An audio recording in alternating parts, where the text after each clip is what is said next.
ಪ್ರಿಯರೇ, ದೇವರು ಒಳ್ಳೆಯವರು, ಒಳ್ಳೆಯದನ್ನೇ ಮಾಡುವವರಾಗಿದ್ದಾರೆ. ನಾವು ನೀತಿವಂತಿಕೆಗಾಗಿ ಕಾಯಬೇಕು. ಮತ್ತಾಯ 5ನೇ ಅಧ್ಯಾಯ 6ರಲ್ಲಿ ನಾವು ನೋಡ್ತೇವೆ, ನೀತಿಗೋಸ್ಕರ ಹಸಿದು ಬಾಯಾರಿದವರು ಧನ್ಯರು, ಯಾಕೆಂದರೆ ಅವರು ತೃಪ್ತಿ ಹೊಂದುವರು. ನೀತಿಗಾಗಿ ಹಸಿದು ಬಾಯಾರುವವರು. ಈ ಲೋಕದಲ್ಲಿ ಜನರಿಗೆ ಅನೇಕ ವಿಧವಾದಂತಹ ಹಸಿವುಗಳಿದಾವಂತೆ, ಅನೇಕ ವಿಧವಾದ ಬಾಯಾರಿಕೆ ಇದೆಯಂತೆ. ನೋಡಿ ಎಷ್ಟು ಚೆನ್ನಾಗಿದೆಯೋ. ಅಂದ್ರೆ ಇಲ್ಲಿ ನೀತಿಗಾಗಿ ಹಸಿದು ಬಾಯಾರಿ ಬರುವವರು ಧನ್ಯರು. ಇಲ್ಲಿ ಹಸಿವು ಮತ್ತು ದಾಹ ನೋಡಿ, ಗಮನಿಸಿ. ಈ ಲೋಕದ ಜನರು ಯಾವುದಕ್ಕಾಗಿ ಹಸಿದು ಬಾಯಾರಿರ್ತಾರೆ ಅಂತಂದ್ರೆ, ಒಂದು ಸಂಪತ್ತಿನ ಹಸಿವು, 2 ಹಣದ ಹಸಿವು, 3 ಸುಖ ಜೀವನದ ಹಸಿವು, 4 ಜಮೀನಿನ ಹಸಿವು, 5 ಸಮಾಜದಲ್ಲಿ ಗೌರವವನ್ನ ಪಡೆಯುವಂತ ಹಸಿವು, 6 ನೌಕರಿಯಲ್ಲಿ ಪ್ರಮೋಷನ್ ಪಡೆಯುವಂತ ಹಸಿವು.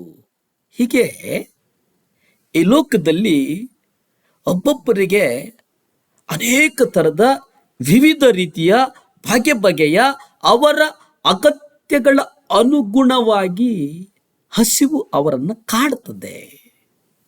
ಹಸಿವು ಅವರನ್ನ ಕಾಡುತ್ತದೆ. ಆದರೆ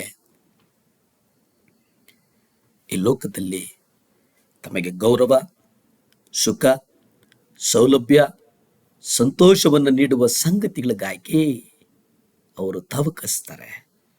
ಇದು ಅನೇಕ ಕ್ರೈಸ್ತರ ನಿಜ ಸ್ಥಿತಿಯ ಸಂಗತಿಯಾಗಿದೆ. ಆದರೆ ಅನೇಕ ಕ್ರೈಸ್ತರು ತಾವು ಹೊಸದಾಗಿ ಹುಟ್ಟಿದ್ದೇವೆ ಎಂಬುದನ್ನು ಹೇಳಿಕೊಳ್ಳುವವರು ಸಹ ಅನೇಕ ಸಂದರ್ಭಗಳಲ್ಲಿ ಈ ಲೋಕದ ಹಸಿವುಗಳ ಜೊತೆ ನಡೀತಾರೆ. ದೈವಿಕ ಜೀವನಕ್ಕಾಗಿ, ಪಾಪದ ಮೇಲೆ ಜಯ ಕಳಿಸುವುದಕ್ಕಾಗಿ ಹಸಿದು ಬಾಯಾರುವುದು ಎಷ್ಟು ಅಪರೂಪ ಗುಣವೆಂದರೆ, ಅದು ಕೆಲವು ಜನ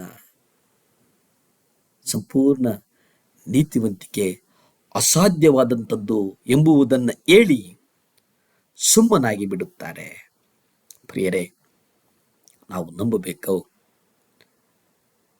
ನಮಗೆ ದೇವರು ನ್ಯಾಯಪರನು, ನಾವು ಬೇಡಿದ್ದನ್ನು ಕೊಡುವಂಥವನು ಕರ್ತನಾದಂಥ ಯೆಹೋವ ಈರೇ, ಇಮ್ಮಾನುವೆಲ್ಲದಂಥ ದೇವರು.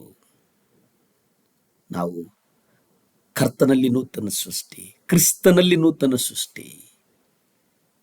ಆ ನೂತನ ಸೃಷ್ಟಿಯಾಗಿರುವಂಥ ನಾವು ಇವತ್ತು ಈ ಲೋಕದ ಕಾರ್ಯಗಳಿಗಿಂತ ಕರ್ತನ ರಾಜ್ಯವನ್ನು ಕಟ್ಟುವುದಕ್ಕೆ, ಕರ್ತನ ಬರೋಣಕ್ಕೆ ನಮ್ಮನ್ನು ನಾವು ಹೇಗೆ ಸಿದ್ಧ ಮಾಡಿಕೊಂಡಿದ್ದೇವೆ ಎಂಬುದನ್ನು ನಾವು ಗ್ರಹಿಸಬೇಕಾಗಿದೆ. ಯೇಸು ಹೇಳಿದ್ದನ್ನು ನಾವು ನಂಬುತ್ತೇವೆ, ಸಂಪೂರ್ಣವಾಗಿ ನೀತಿವಂತರಾಗಬೇಕು ಎನ್ನುವ ಸಂದೇಶದಲ್ಲಿ ಬಹಳ ಕಡಿಮೆ ಜನರು ಆಸಕ್ತಿ ಹೊಂದುವುದನ್ನು ಕಂಡಾಗ ನನಗೆ ಆಶ್ಚರ್ಯ ಎನಿಸೋದಿಲ್ಲ. ಯಾಕಂದರೆ ಅದು ಇವತ್ತಿನ ಕಾಲಘಟ್ಟದ ಮನಸ್ಥಿತಿ ಎಂಬುದಾಗಿ ನಾನು ಭಾವಿಸ್ತೇನೆ. ಮತ್ತಾಯ 28:20 ನಾವು ನೋಡ್ತೇವೆ, ನಾನು ನಿಮಗೆ ಆಜ್ಞಾಪಿಸಿದ್ದೇನಲ್ಲ ಅವರಿಗೆ ಕಲಿಸಿರಿ ಎಂಬುದಾಗಿ ನಾವು ನೋಡುತ್ತೇವೆ. ದೇವರು ಆಶೀರ್ವದಿಸುವಂಥವರು. ಭೂಮಿ ಆಕಾಶಗಳನ್ನು ಉಂಟು ಮಾಡಿದಂಥ ಸರ್ವಶಕ್ತನಾದಂಥ ದೇವರ ಸ್ತೋತ್ರಪ್ಪ. ಸಹಾಯ ಮಾಡಪ್ಪ ದೇವರೇ. ಯಾರ್ಯಾರು 7 ಲ್ಯಾಬ್ ಚಾನಲ್ ಅನ್ನು ನೋಡ್ತಾ ಇದ್ರು ಅವ್ರಿಗಾಗಿ ಬೇಡ್ತೇನೆ ಸ್ವಾಮಿ. ವಿಶೇಷವಾಗಿ ಮಕ್ಕಳಿಗಾಗಿ ಬೇಡ್ತೇನಪ್ಪ. ಮಕ್ಕಳ ಅಡ್ಮಿಷನ್ಸ್ ಪ್ರಾರಂಭ ಆಗಿದೆ ದೇವರೇ. ಆ ಮಕ್ಕಳ ಅಡ್ಮಿಷನ್ಸ್ಗೆ ಬೇಕಾದಂಥ ಫೀಸನ್ನು ಏಸಪ್ಪ ನೀವು ಕೊಡು ಸ್ವಾಮಿ, ನೀವು ಕೊಡಬೇಕು ದೇವರೇ. ಸಹಾಯ ಮಾಡು ಸ್ವಾಮಿ. ಯೇಸುವೇ, ನಿಮ್ಮ ರಕ್ತ ಚೆಲ್ಲಲ್ಪಡ್ಲಪ್ಪ. ಪರಿಶುದ್ಧಾತ್ಮ ದೇವರೇ ಸಹಾಯ ಮಾಡಪ್ಪ.